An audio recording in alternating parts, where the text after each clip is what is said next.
Ya, smart listener, pendidikan merupakan hal yang sangat penting ya, dan untuk pendidikan ini sangat perlu diberikan pada sejak usia dini.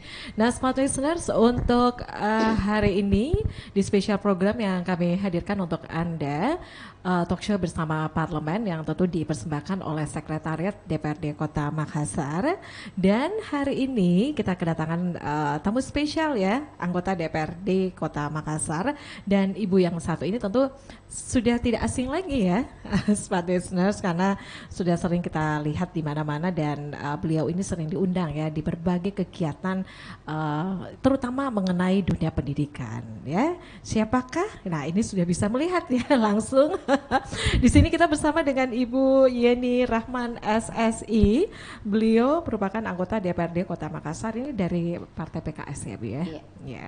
Assalamualaikum warahmatullahi wabarakatuh Ibu. Ya, waalaikumsalam warahmatullahi wabarakatuh. Minta maaf ya, agak serak-serak ini suaranya. Serak-serak. Iya. Tapi tetap semangat Bu, Insya ya. Allah ya. Gimana kegiatan Tak? Ya, kalau kemarin-kemarin itu saya telepon kayaknya banyak sekali Ya, ya. kami acara yang baru-baru dihadiri, Bu, saja ya. melakukan rapat kerja nasional PKS di Jakarta dan mendeklarasikan Pak Anies Baswedan sebagai calon presiden 2024. Jadi kegiatannya itu kegiatannya. betul-betul padat, yang ternyata saya tidak bisa imbangi. Akhirnya ambruk sejenak, Iya. tapi bisa bangkit kembali. Ya harus Bu ya, itu harus. Jadi memang harus menjaga stamina Iya, Ibu. harus Iya, itu. iya. Baik, untuk hari ini kita membahas ini mengenai peran DPRD Makassar dalam peningkatan kualitas pendidikan di Kota Makassar, Ibu Yeni. Nah, kalau Ibu Yeni melihat ya, di mana pendidikan ini merupakan hal yang sangat penting, kemudian ini memang harus diberikan sejak usia dini. Nah, kalau Ibu Yeni sendiri melihat nih untuk pendidikan ya di Sulawesi Selatan, khususnya di Makassar saat ini seperti apa Ibu, kalau Ibu melihatnya? Ya, berbicara masalah pendidikan, tentu saja tema ini pastinya sangat penting dan menarik, karena bermula dari pendidikan inilah kita bisa membentuk karakter anak. Ya. Namun ada beberapa hal tentu saja menjadi catatan kami. Ini terkait, pertama tentu saja kurikulum. Tidak bisa kita pungkiri, pemerintahan berganti pula kurikulumnya. Yang menjadi sorotan kita kan sekarang adalah kurikulum merdeka. Mau dibawa kemana kurikulum merdeka itu? Yang menjadi tentu saja catatan kami juga adalah, ini menurut kami ya dan beberapa teman-teman juga, bahwa kita selalu berganti kurikulum, tetapi kita tidak mempunyai catatan apa kekurangan dari kurikulum sebelumnya. Iya, kita belum tahu apa evaluasinya. Dan memang ketika sebuah kurikulum itu ingin diterapkan di satuan pendidikan, ya tentunya tidak mungkin langsung bisa dilihat hasilnya dalam waktu yang cepat, karena butuh proses. Pendidikan itu sangat beda dengan dinas-dinas lainnya, karena berbicara pendidikan, yang ingin kita rubah adalah manusia, dan manusia itu selalu berubah-ubah. Jadi memang tentu saja harus ada proses, harus jelas kurikulum kemarin, ya, kurikulum kemarin apa kekurangannya.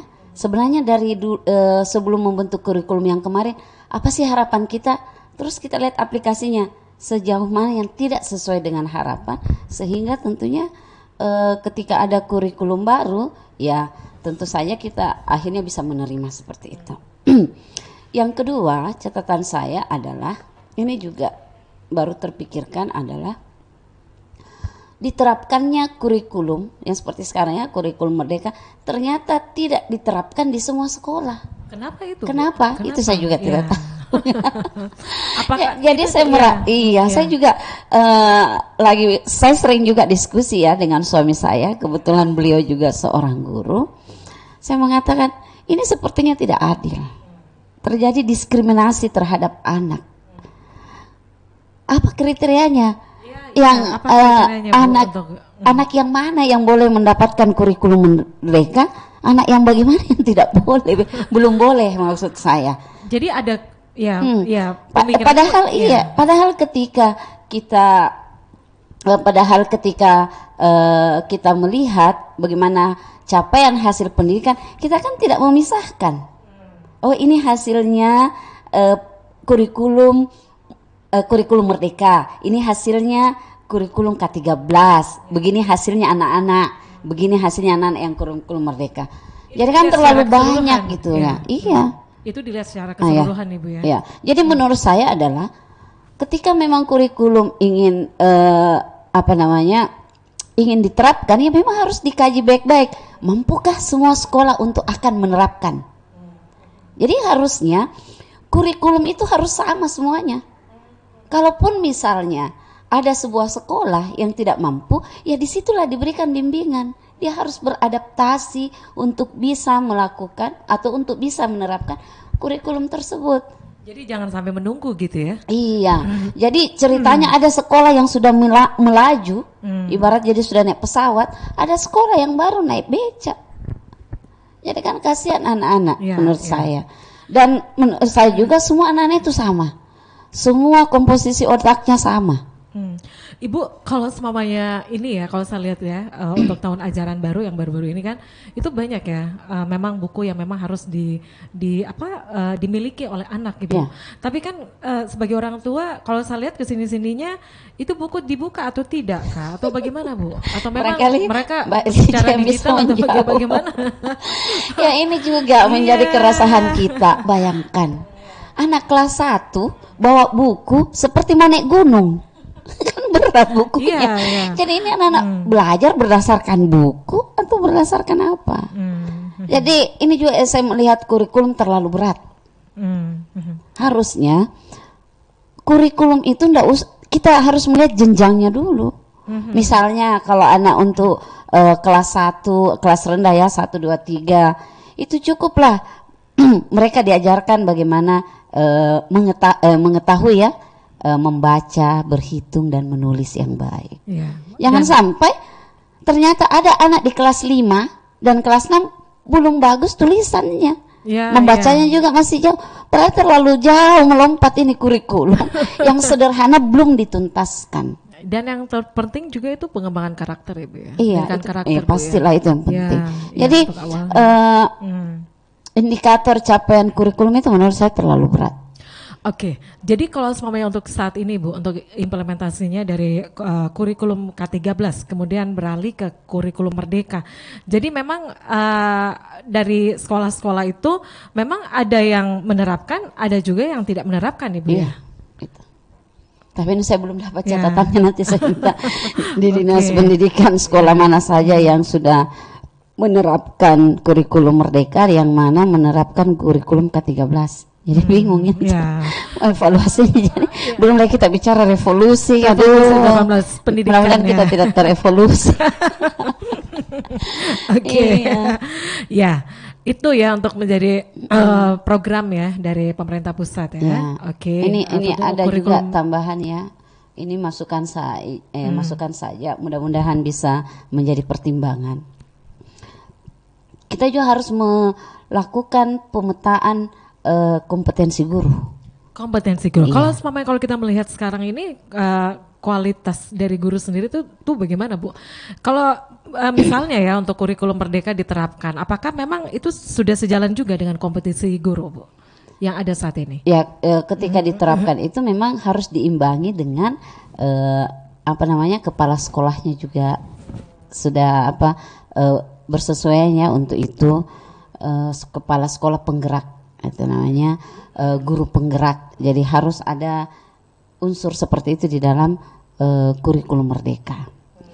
Dan yang tentunya menjadi ini menjadi pemikiran, lintasan pikiran, bagaimana kalau guru itu seperti dokter? Kenapa Bu? Memeriksa juga gimana ya? Gimana?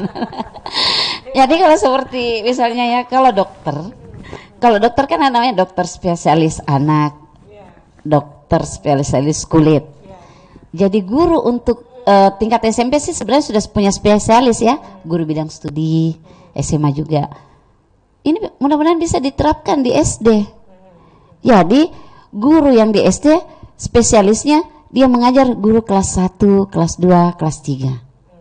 Jadi nanti kita berharap juga ada kurikulum di universitas yang memang guru yang mau masuk menjadi guru kelas 1, 2 dan 3 kelas rendah ya, kelas rendah, memang materi-materi yang diberikan pada mereka itu yang betul-betul untuk penguatan nanti di bawah. Jadi tidak terlalu berat juga ketika dia turun. Ini kan kadang-kadang guru kelas 1 bisa nanti jadi kelas 4, bisa lompat 6, turun lagi turun. Seperti itu. Iya, kurang fokus menurut saya. Jadi kalau misalnya dia guru spesialis, istilah saya ya, guru spesialis, ya pasti dia lebih mengerti karakter anak kelas rendah, tengah dan tinggi pastinya itu berbeda. Perlakuan pun harusnya berbeda. Pendekatannya juga ya berbeda. Kalau misalnya dia lebih fokus kan lebih banyak waktu untuk dia lebih mengembangkan daripada dia harus mengetahui semua ujung-ujungnya juga yang diajar kelas rendah. Ya. Gitu. Jadi memang seharusnya memang harus fokus deh, fokus. Jadi jangan terlalu sudah di kelas rendah terus naik turun. Dan ya. kadang-kadang kalau ada guru juga mau dipindah-pindah dia juga kayaknya kurang-kurang senyum. Karena dia bilang, berubah misalnya layar PPK ini, berubah misalnya catatan. Padahal mereka sudah dia sudah kuasai minta di situ naik turun. Itu dipindahkan lagi, dipindahkan lagi. Oke, baik. Kita masih ngobrol ya Ibu Yeni, kita break dulu untuk sesaat ya. Oh ternyata kita harus lanjut lagi nih Bu ya. Baik, jadi itu ya merupakan bagaimana beberapa catatan ya dari Ibu Yeni mengenai bagaimana kurikulum Merdeka, kemudian untuk kurikulum K13 juga Bu ya, yang untuk sekolah-sekolah sendiri ini kan memang masih ada yang menjalankan itu ya Bu ya, K13 kemudian kurikulum Merdeka. Nah kalau kita di Kota Makassar sendiri ini Bu, kan dari Dinas Pendidikan Kota Makassar juga kita mengenal adanya revolusi 18 revolusi pendidikan ya Bu ya. Nah Ibu sendiri melihat bagaimana nih dengan adanya program dari Dinas Pendidikan Kota Makassar ini Bu? Ya secara konsepsi memang kelihatannya wah ya, dan memang bagus gitu 18 revolusi pendidikan.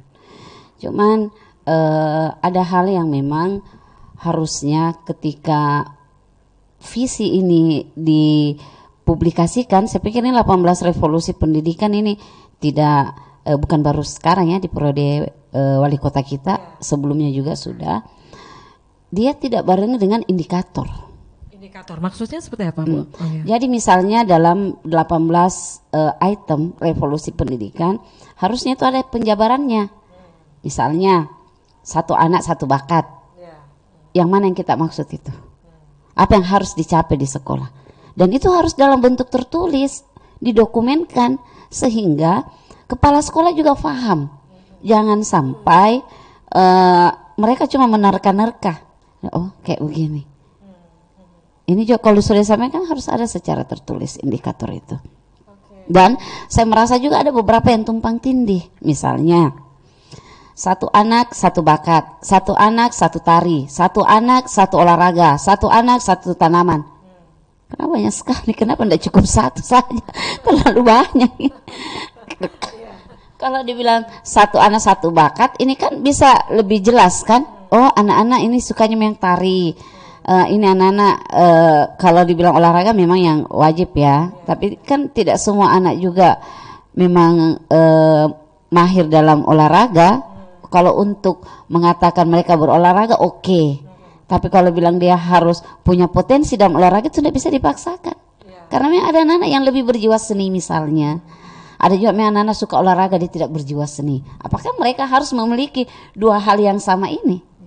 Terus juga Bu, kalau semuanya kita melihat nih kalau di sekolah juga ya, siswa yang dibilang atau yang dikatakan pintar itu kan dilihat dari sisi akademiknya Bu ya. Selama ini ya mungkin seperti itu ya kita melihatnya. Padahal belum tentu Ibu, ada juga orang siswa yang memang unggul dari bidang seni. Bidang lain, iya. Sebenarnya teman-teman guru dan pakar-pakar pendidikan sudah sepakat bahwa kecerdasan anak itu tidak berdasarkan hanya akademik saja ya. Ada potensi-potensi yang tentu saja setiap anak itu istimewa. Disinilah gunanya guru ataupun orang tua menggali potensi anak tersebut. Jadi kalau apa namanya yang tadi ya, satu anak satu tari ya oke, kalau ada yang memang suka. Tetapi harus juga ada indikatornya. Satu anak satu tari. Jadi harusnya ada presentasi satu sekolah misalnya. Oh ternyata muridnya di satu kelas cuma dua yang pintar menari misalnya. Di kelas ini sekian. Jadi presentasinya itu berapa baru dianggap berhasil, bahwa dia mampu menyelesaikan salah satu item dari revolusi pendidikan. Berat. Kecuali kalau dibilang tari itu dalam sekolah minimal 10 anak misalnya. Ini kan tari satu anak loh. Satu tari. Berarti harus melekat sama semua anak. Atau mungkin barangkali nanti akan ditanggapi saya nanti sama dinas pendidikan, karena persepsi kita seperti itu. Satu anak satu tari. Belum lagi kita berbicara sekolah berbintang 5. Yang bagaimana itu bintang 5? Ya, ini banyak sekali. Iya, jadi dalam pendidikan sendiri kata revolusi menurut saya itu kurang tepat. Yang sebenarnya kalau menurut Ibu bagaimana, Bu? Ya kita programkan saja bahwa untuk bagaimana meningkatkan pendidikan, memperbaiki pendidikan. Karena kata revolusi ini sesuatu yang tiba-tiba dan cepat. Ya. Padahal pendidikan itu butuh waktu. Jadi proses. Nggak boleh ya. Kita melihat proses ya. Itu tadi kembali bahwa di pendidikan ini kita menangani manusia yang selalu berubah-ubah. Oke, dengan adanya revolusi pendidikan yang memang diharapkan untuk bisa bagaimana kita beradaptasi dengan cepat ya. Iya, semua anak harus sekolah. Semua anak harus yang mana sekolah. Lagi tuh? Untuk tenaga pendidiknya sendiri bagaimana nih, Bu? Khususnya untuk bisa meningkatkan kualitas pendidikan di Makassar, Bu. Ya, saya melihat ya saya minta maaf ya kalau agak sedikit ekstrim ya menilai penilaian saya, bahwa memang agak berbeda guru swasta dan negeri, walaupun tidak semua ya, ini hanya kasuistik saja. Kalau di swasta pastinya mereka harus meningkatkan kapasitasnya karena dia menjual sekolah. Begitu ada orang tua komplain, ini bahaya, warning besar ini. Bisa jadi banyak yang tidak mau menyekolahkan anaknya. Kalau yang di negeri, ya walaupun tidak semua juga, kalau mereka itu dalam zona yang aman, jadi suka tidak suka dia tetap menjadi posisi sebagai guru guru ASN. Ini juga kita melihat, saya agak mengkritisi sedikit, semua anak harus sekolah. Mudah-mudahan tidak ada ya, karena saya lihat ada di SMA menerapkan seperti itu. Semua anak harus sekolah. Tapi begitu anak-anak datang terlambat, tidak boleh masuk sekolah. Dan pasti kita tahu, anak yang sering terlambat ini pasti anak bermasalah. Dan dia pasti senang. Ada tidak juga konfirmasi kepada orang tua, anakmu tidak sekolah. Kenapa? Ya. Kenapa dia terlambat? Ini memang butuh penanganan. Memang ini anak bermasalah. Kita terima ya, anak ini bermasalah. Memang harus ada komunikasi orang tua dan guru. Orang tua juga tidak boleh membela diri.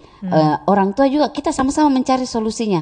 Saya yakin semua orang tua pasti menginginkan anaknya baik. Tetapi dalam satu kondisi, kadang-kadang dia memang tidak bisa mengontrol. Karena kembali lagi anak-anak ini manusia. Coba dia remote bisa kita kontrol. Jadi kadang-kadang ada anak-anak, begitu dia terlambat, disuruh pulang, dia tidak langsung pulang ke rumahnya karena pasti dia takut dimarahi di rumahnya. Artinya singgah ke satu tempat nih, Bu. Ini yang bermasalah. Tinggal di mana dia. Jadi kalau saya bisa menyarankan, mudah-mudahan tidak ada sekolah seperti ini ya. Kalau ada anak yang terlambat tetap dikasih masuk, tapi dengan konsekuensi. Ya. Tetap harus ada hukuman, tidak bisa juga dibiarkan dia menjadi tidak disiplin. Atau tidak bisa masuk di jam pelajaran yang kedua. Iya, jadi itu kompensasinya, ya dia tidak mendapatkan ilmu. Iya. Tapi jangan langsung dikali nol. Dan yang lebih lucunya, ini ada sedengarnya dari anak-anak, misalnya saat absen juga, begitu anak-anak tidak masuk, terlambat, dia dianggap tidak hadir, padahal dia hadir di tempat. Ada juga yang lucu, ada anak-anak memang disuruh pulang, tetapi tidak terkonfirmasi di sekolah bahwa dia disuruh pulang.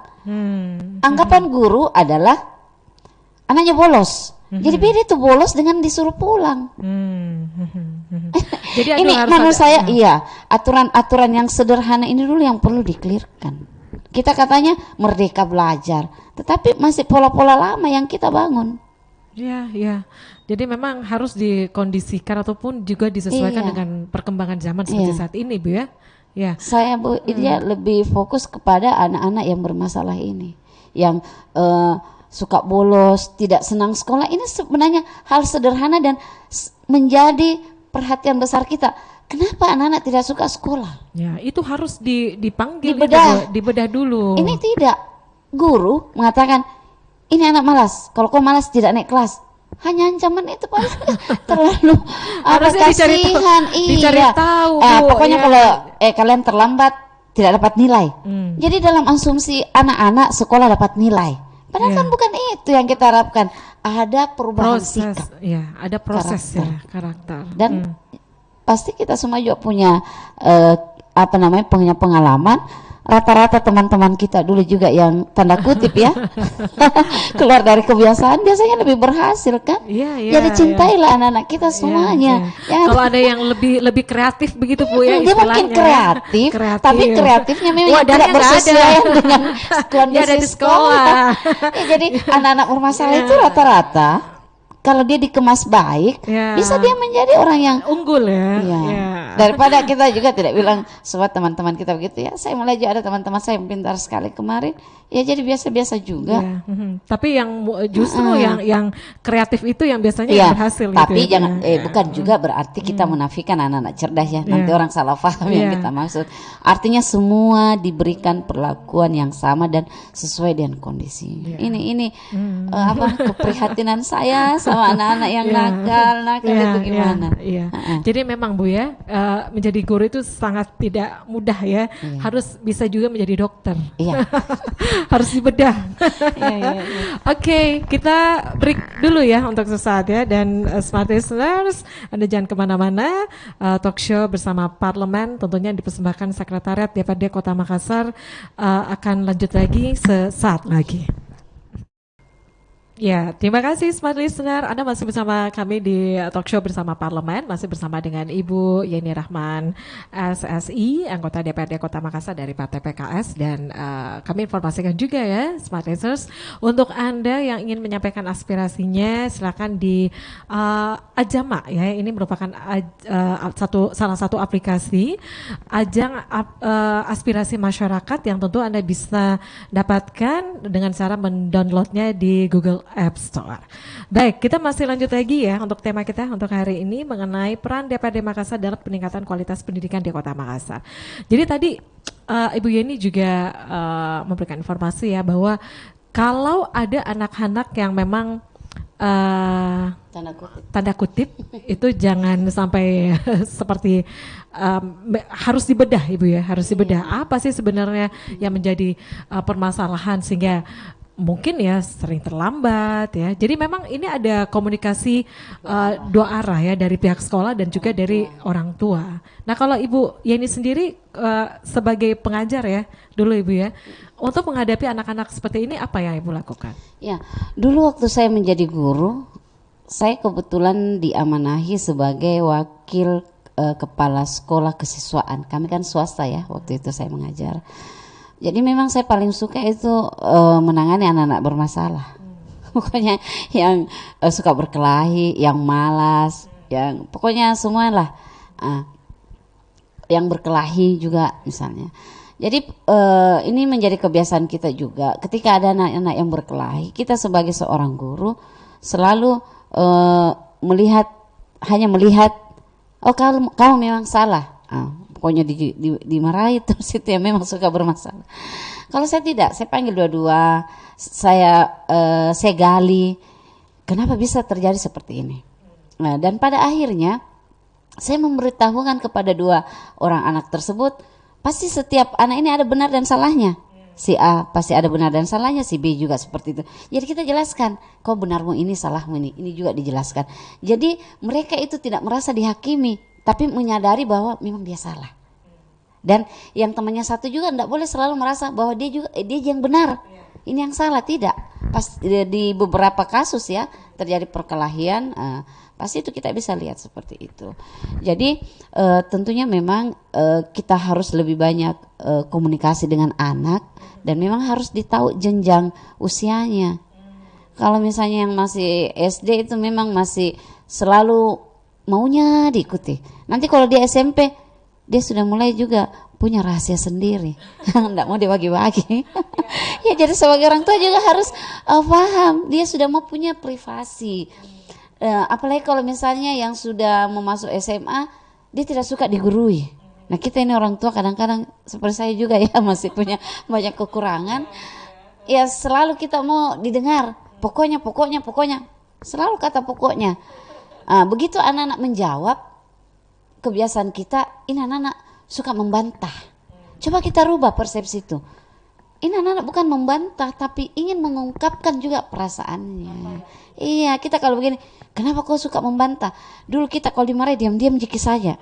Nggak bisa lagi itu modelnya, agak susah lagi itu modelnya. Kalau saya lebih, silakan dia bicara terus, itu anak. Kita mendengarkan. Dan nanti kita akan memberikan balasan apa yang dia bilang. Kita jelaskan seperti ini. Jadi ada ruang kompromi untuk itu. Oke, jadi memang tidak mudah ya. Menjadi guru harus jadi tapi dokter bagus juga jadi guru. Banyak pahalanya. Iya, banyak pahalanya Bu ya. Iya. Oke. Dari tadi ya Ibu, untuk kurikulum Merdeka ya. Kemudian untuk di Makassar sendiri adanya revolusi pendidikan. Tentu ya ini memang harapannya bagaimana tenaga pendidik juga ini harus bisa cepat menyesuaikan ya. Nah, Ibu, untuk peningkatan kualitas pendidikan di Kota Makassar ini kira-kira apa yang menjadi catatan dari Ibu Yeni, baik dari tenaga pendidik ya, kemudian orang tua juga, ini apa yang memang harus dilakukan? Kalau saya melihat tentang kapasitas guru, tentu saja kita yakin bahwa pastilah mereka senantiasa meningkatkan kapasitasnya walaupun bukan di dalam sekolah ya. Apalagi sekarang ini banyak Zoom yang link-link itu ya untuk belajar. Jadi kita sekarang sudah guru-guru yang cerdas, seperti suami saya itu rajin sekali, dia tuh lihat masuk dalam grup se-Indonesia. Jadi mereka gampang. Iya, dulu itu susah. Kita hanya mengenal teman kita di satu wilayah. Saya sekarang tidak bisa seluruh Indonesia. Memang ada banyak program yang kita harus masuk secara mandiri di dalamnya. Itu yang pertama. Yang kedua, mengenai kapasitas guru dalam menambah pengetahuan, saya pikir ini juga sudah cukup bagus. Dan tantangan kita sebenarnya untuk anak-anak ini bukan lagi untuk menurunkan ilmu kita kepada mereka. Agak berbeda dulu ya. Karena kalau kita ingin mengetahui isi dari pelajaran, harus kita beli dulu buku cetak. Istilahnya dulu tahu buku cetak. kita beli buku cetak. Nggak tahu kenapa dia buku cetak. Ini sekarang dia bilang buku penunjang ya. Dengan buku cetak. Padahal semua buku yang dicetak. Harus kita punya buku cetak. Sekarang tidak lagi. Karena informasi untuk itu sangat mudah, apalagi ada tante dan om Google. Itu kan gampang sekali diakses. Jadi sebenarnya memang tantangan guru sekarang adalah bagaimana bisa mengatasi masalah siswa. Dalam hal bagaimana dia bisa mencintai kondisi sekolahnya. Kalau anak-anak cinta sekolahnya, tidak ada yang mau bolos. Jadi jangan kita hanya melihat anaknya, memang ini anak nakal, memang ini anak malas. Harusnya introspeksi diri kita juga. Bagaimana anak-anak itu menjadikan sekolah itu sama menyenangkannya dengan mall atau lebih. Apa sih yang mereka dapatkan dari mall? Oh, bisa melihat sesuatu yang menarik. Coba buat sesuatu yang menarik di sekolah misalnya. Iya, jadi ini yang harusnya menjadi tantangan kita menurut saya. Karena yang menjadi persoalan adalah anak-anak yang bermasalah. Belum lagi kalau mamanya ada pelajaran hafalan, hafalan surah. Sama lagi, guru matematika selalu identik dengan, di orang dulu kita bilang sangar ki. Sudah pelajarannya susah, gurunya juga susah, jadi anak-anak juga susah. Bagaimana itu ditampilkan dengan menarik? Jadi yang sekarang yang dibutuhkan adalah guru adalah bagaimana dia bisa menjadikan murid itu menjadi temannya, menjadi dia orang yang dipercaya. Ya, karena kadang-kadang anak-anak itu lebih dengar gurunya daripada orang tua. Itu tidak bisa kita pungkiri dan saya selaku orang tua menikmati saja. Ya, seperti itu. Adalah pastinya ruang-ruang untuk guru dan pasti untuk orang tua. Jadi yang harus memang dilakukan oleh guru adalah memahami siswanya. Dan juga senantiasa ini melakukan inovasi-inovasi ya Bu ya. Iya. Bagaimana tuh anak-anak suka dengan mungkin mata pelajaran yang guru bawakan gitu ya. Apalagi sejarah sebenarnya itu menarik. Cuman orang kadang-kadang mengantuk kalau belajar sejarah. Kenapa orang mengantuk belajar sejarah? Karena yang disuruh kita adalah selalu tanggal, tahun. Mana ingat itu kan? Sebenarnya yang perlu kita kembangkan tentang sejarah, bagaimana heroiknya tuh para pahlawan kita, bagaimana kisah-kisahnya, dan suruh mereka membuat sebuah drama. Bagaimana proses terjadi perang Padri misalnya, itu kan lebih menarik buat anak-anak daripada kita suruh membaca meringkas. Aduh, membaca meringkas. Jadi kalau sebenarnya ada semacam seni gitu ya Bu ya, misalnya drama ya seperti yang diinformasikan tadi, otomatis juga dengan sendirinya anak-anak juga bisa terekspresi, terus bisa sekaligus ini ya menghafal ya Bu ya. Iya, langsung tersimpan ya. Dan biar dia berekspresi mau bagaimana gayanya. Apalagi itu anak laki-laki yang perlu kita perhatikan sebenarnya. Kalau perempuan itu lebih aman untuk dikendalikan. Anak laki-laki ini agak sulit dikendalikan. Kita harus tahu bagaimana sih karakter anak laki-laki. Termasuk saya juga nih agak berjuang untuk bagaimana melihat pola anak saya. Ini agak berat. Ya, Iya. Jadi memang ya untuk seorang guru ini memang harus mengupgrade terus ya, Ibu ya. Sesuai dengan perkembangan zaman seperti saat ini. Anak-anak kita. Mencintai anak-anaknya juga ya. Kurang-kurangnya itu kurang marah-marahi terus anak-anak yang nakal. Karena anak-anak yang nakal ini sebenarnya lebih peduli nanti sama gurunya. Itu terbukti ya. Banyak kisah-kisah kita lihat di YouTube, kita lihat di Facebook, bagaimana ada seorang guru yang merasa dia agak malu-malu karena ternyata lebih perhatikan dia muridnya dulu yang tidak dia perhatikan. Ya ternyata itu yang berhasil. Jadi ini harusnya menjadi inspirasi buat semua guru-guru bahwa sebenarnya anak-anak itu tidak suka sekolah, suka terlambat sekolah, tidak suka belajar, ada masalah yang belum selesai dari dirinya. Mari kita untuk bekerja sama orang tua dan guru dan tentu saja difasilitasi oleh pemerintah kota. Iya. Jadi memang kedepannya ini mungkin ada satu wadah Ibu ya, bagaimana anak-anak itu bisa yang suka seni ya, itu ada tempatnya untuk bagaimana bisa mengekspresikan diri mereka ya, yang suka seni, yang suka apapun itu ya. Ini lucu, ada sekolah anak laki-laki disuruh menari. Kalau ada sekolah, jadinya juga jadi penilaian. Tidak ada nilai yang ada 0. Kenapa tidak bisa Kak menari? Itu kan. Kok bisa ya? Ya, masih ada yang sampaikan Ibu untuk closing statement kita hari ini terkait peran DPD Makassar dan peningkatan kualitas pendidikan guru di Kota Makassar. Dari peran Ibu sebagai anggota legislatif sendiri apa nih Bu? Untuk bisa meningkatkan pendidikan, kualitas pendidikan di Kota Makassar. Ya, tentu saja kami berharap ya kepada pemerintah kota dalam hal ini Dinas Pendidikan untuk selalu dan senantiasa berbenah diri. Terlebih lagi memang harus selalu memberikan pengarahan kepada guru-gurunya untuk bisa meningkatkan kapasitas diri. Dan memang juga harus diimbangi dengan sarana prasarana. Ini kita belum bicara lagi ya tentang anak-anak inklusi. Ini harus juga menjadi keseriusan pemerintah kota. Bagaimana penanganan anak-anak inklusi kita. Yang kita menerima mereka ternyata kita juga belum siap dengan prasarana, dengan perangkat-perangkatnya seperti itu. Dan kita pun berharap bahwa Dinas Pendidikan juga melakukan terobosan baru bagaimana untuk mensinergikan antara orang tua dan guru. Ini harus bisa melakukan semacam selalu pertemuan ya, paguyuban bolehlah paguyuban itu, tapi paguyuban jangan deh bicara soal uang. Paguyuban itu adalah untuk komunikasi guru dan orang tua bagaimana perkembangan anaknya. Jadi stressingnya di paguyuban itu lebih kepada bagaimana kita mengatasi masalah anak kita, bagaimana meningkatkan kapasitas anak kita. Terjadilah hubungan komunikasi antara guru dan orang tua melalui paguyuban, bukan untuk membahas tentang bagaimana mencari dana untuk sumbangan-sumbangan. Keluar dari situ. Oke. Ya. Jadi memang harus ada komunikasi dua arah gitu Iya, ya antara iya. guru dan juga orang tua ya. Baik, sekali lagi terima kasih Ibu Iya, Yeni makasih. untuk waktunya ya hari ini ya. Dan semoga bisa naik kelas lagi Ibu ya. Amin, Amin ya doanya rabbal di alamin. Makassar ayah. Oke, dan baik Smart Listeners, demikian perbincangan kita bersama anggota DPD Kota Makassar, Ibu Yeni Rahman SSI. Dan sekali lagi untuk Anda yang ingin ya mendengarkan ya, yang tidak sempat mendengarkan perbincangan ini, Anda bisa membukanya di channel YouTube Smart FM Makassar ya.